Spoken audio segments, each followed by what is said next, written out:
All right, we're back, and in this lesson we're going to take a look at the Library tab in Lightroom and some of the main things that photographers like to do with the Library tab. In our last lesson, you remember that we talked about how these side panels can be turned on and off by clicking on the little arrow key here. This allows you to see your image just a little bit larger if you have these three arrow buttons turned off, and then you can use your keyboard shortcuts to go through.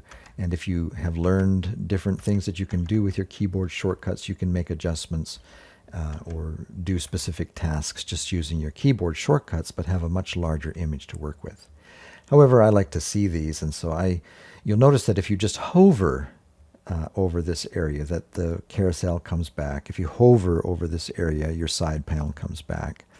But if you want to keep them there, like if we now go back to this area here, you'll see they disappear. If you want to keep them there, you have to click on the little arrow key, and that will lock it in there so that they will stay there even when you go back to the main central area here with your mouse. All right, let's take a look at the left-hand column here, the left-hand panel, shall we call it. You'll see that we have a little small box of the image showing up here. We might call it a preview window. And if you've played around with Lightroom a little bit, you may have noticed that sometimes it shows the exact same image here as it is in the main screen, and sometimes it doesn't. And you might have been wondering, well, what changes? What is the difference? Why is it sometimes showing a different image than the main image and sometimes not? The reason is because by default it is going to show the same image if your mouse is pointed anywhere other than your carousel. So if your mouse is pointed up here in the central area and you're going through with your mouse tab, you'll see that it shows the exact same image in the preview as is showing in the main window. However, if you take your mouse down and point to an image in your carousel, you'll see that as you move your mouse along the carousel, that's the image that's going to show up in the preview. Let's move our mouse down 4 or 5 frames. And we'll notice that now, as we use our keyboard and go through the images, it is now going to show a preview of the image that's 5 down the road. So, a little bit depends on your preference here or the task that you're working on. Do you want to see the next image that's coming up in the list in your preview? Well, then just point your mouse to 1 frame beyond the one that's selected and showing on the main screen. And then as you move along, you'll always see the next image up in your preview. If you want to be reminded of what you just saw, you could go back 1 and have your mouse pointing to the image in the carousel that's just behind the image that you're looking at. Okay, so that's the rationale, the reasoning why the preview sometimes isn't showing the exact one. Okay, our next section is the catalog, and here we are shown how many photographs for all photographs in our current catalog. You can have synced photographs, quick collections, and previous import. And perhaps this would be a good point to show you something that might be a little bit confusing the first time that you use it. Let's say we've started a catalog here, but we want to add another folder from our hard drives into our catalog. Let's go ahead and do that. You remember in a previous lesson we imported images by going to our File tab and going down to Import Photos and Video. There's also a button down here in our left-hand panel that we could use, and that is the Import button right here. So if we want to import more images, we can just hit that. And again, it'll take us to the hard drives of our computer. And the images I would like to bring in are in this folder here, so we'll just highlight that. But you can navigate to any hard drive and folder structure on your hard drives, on your computer, to find the folder that you want to use to select more images. Here's a little shoot that we did in Colorado a couple of weeks ago, and nice beautiful setting here.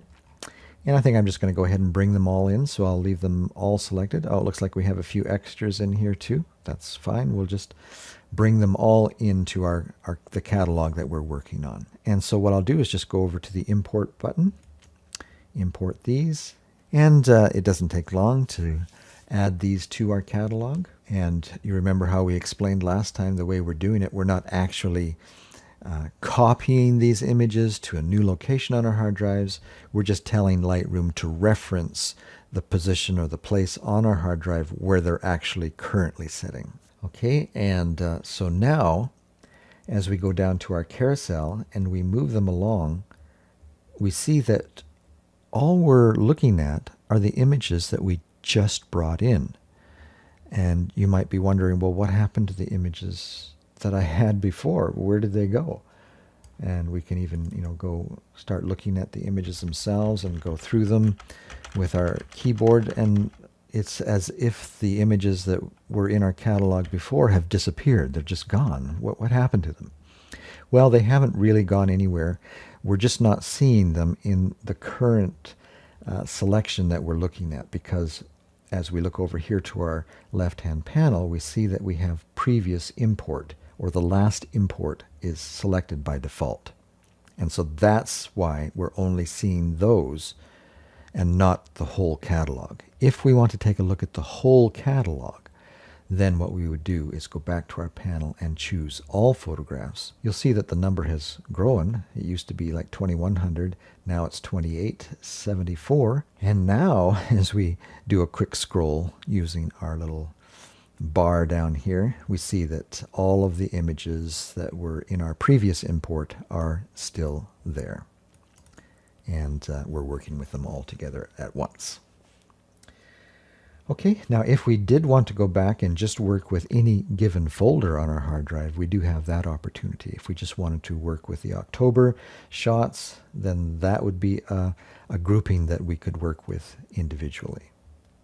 If we wanted to work with September, or if we wanted to work with the last folder that we just brought in, we could select that as well. Okay, you can also set up smart collections. And also you can set up a way to export to online services.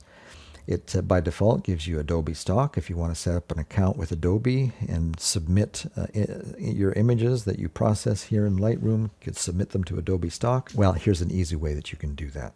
You can send to Facebook, you can send to Flickr, but you're not restricted to just these three. You could also set up other services, like for example, if you use SmugMug as your online library, you could, SmugMug has a little plugin that you can download and add to your Lightroom, and then SmugMug would show up here, and once you finished processing a set of images, you could easily export them to your SmugMug account. And there are a number of online libraries and services that have this Lightroom plugin that allow you to very easily not only export but upload automatically to that site. Okay, and then remember you have your import button down here and also an easy way to do an export. We won't talk about export right now because we're just really talking about our library tab for now, and exporting is somewhere down the road.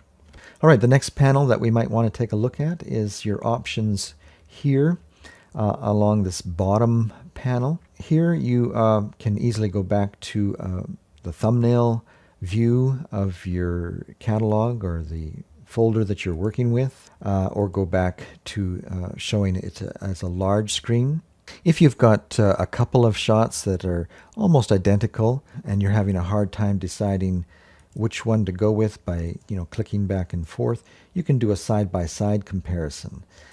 By using the X key, and that way you can be looking at both images at the same time. There's a survey view, a face detection option that you can look into.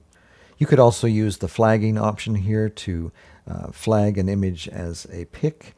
I find the keyboard shortcuts for this operation to be a lot easier to work with, and we'll show you that. You can also rank your images. If you just come back from a shoot where you have a lot of images that are very similar, you can use the star system here to rate your images. The first time you're going through them, you can make note of the best ones, the ones that you like the best have the best expression, and then give them 5 or 4 stars, and you'll be able to easily find those marked images again. Now, if your camera somehow is bringing in images that are like this, in the wrong orientation, you can use these arrows here to quickly give it the right orientation, and Lightroom will then remember the next time you come in, it'll show it correctly. If you wanted to start naming the people, you can teach Lightroom who this is, and the next time it goes through a number of images that has the same face, it will automatically know who that is. Okay, let's take a look over at the right-hand panel. You'll see that here, even in the library, we have a typical histogram of the image. So we can very easily take a look at the exposure of the image as it's rated in a histogram as we go through. As we're deciding which ones to keep and which ones to just are too far gone, we can glance up at the histogram and make a decision. Oh, well, it's a little overexposed, but we've got a lot of latitude to work with. We can keep that one. These, as we look at them the first time, we might say, well, that's pretty underexposed, and we might reject those. But as we take a quick look at the histogram, we see, well, it's not that bad, and we can hang on to that. So it's nice to have the histogram there. You have some quick develop options here in the library tab. Let's say you're doing a lot of shoots in the same setting. Might be a studio setting where you have the lights set up in a certain way, a certain color temperature of lights you're using, and you may have developed a certain preset for that studio setting with those lights. Well, you can at this point easily choose one of the Lightroom presets or a preset that you have saved yourself. You can do a quick development as far as white balance goes. Let's say we want to try cloudy, and yeah, that doesn't look quite what we're looking for, so we might go back to auto and do our fine tuning maybe in the develop. Let's take a look down at keywording. Here, looks like I've already added a few keywords to this, but the big thing to know here is not so much that you go through each image and add your main keywords. The real advantage to Lightroom is that you can add keywords in bulk, as well as adding copyright information. We'll make sure by default the images will probably come in as unknown unless your camera has a menu setting that applies the copyright status. Then it might come in as unknown. But a lot of your images will probably show up as unknown whether it's copyrighted or not. And if you want to make sure that your images are not going to end up in the public domain, it's good to go and choose copyrighted. If you want to add your name or the person who's holding the copyright, all that kind of information can be adjusted here in your metadata. And once you have added the keywords and selected the metadata that you want for any given image, then you can apply that to a large grouping. Let's say all of these shots were in Bouchard Gardens. Let's scroll across here and find the last image that we took that day. I think it's right here. So with your shift key held down, you can then select that whole range of shots there. And as we scroll back, we see that we've got the whole group there. And as we get back to the very end, you'll see that the first one is highlighted in a little bit brighter light. Well, that's indicating that this is the one that we have applied our metadata settings to. And the rest of the images in our group are what we want to copy our metadata to. So if we've got all of our keywords appropriate for this grouping, now we can just go down to this sync button. You'll notice that the little highlight that comes up says sync metadata. You don't want sync settings at this point, because if we hit that, then we would apply all of the settings for this one image as far as color balance and exposure, saturation, all of that kind of thing would then be applied. What we want is the sync button, and this is going to sync our metadata from this first image to our whole group. And we have the option here of just checking to make sure that this is indeed the metadata that we want to apply to the whole group. Here's our keywords down here, our copyright information, and you also have the opportunity here to add more information like headlines, the website's information, any standard metadata information that you want to add. You could do that at this point and then hit the synchronize button. And you'll notice the progress bar up here quickly pastes all of the metadata from this first image to our whole group. And that's a real time-saving advantage of Lightroom, one of the many. Okay, well, I believe that does it for our coverage of the library section of Lightroom. In our next lesson, I'm going to show you the typical workflow when I get back from a vacation like this, or get back from a paid shoot, how I approach processing a large number of images. typical shoot, I might come back with 5,000 or 6,000 images. Well, I want to show you the process that I go through to very efficiently handle a large number of images like that. So we'll see you down the road.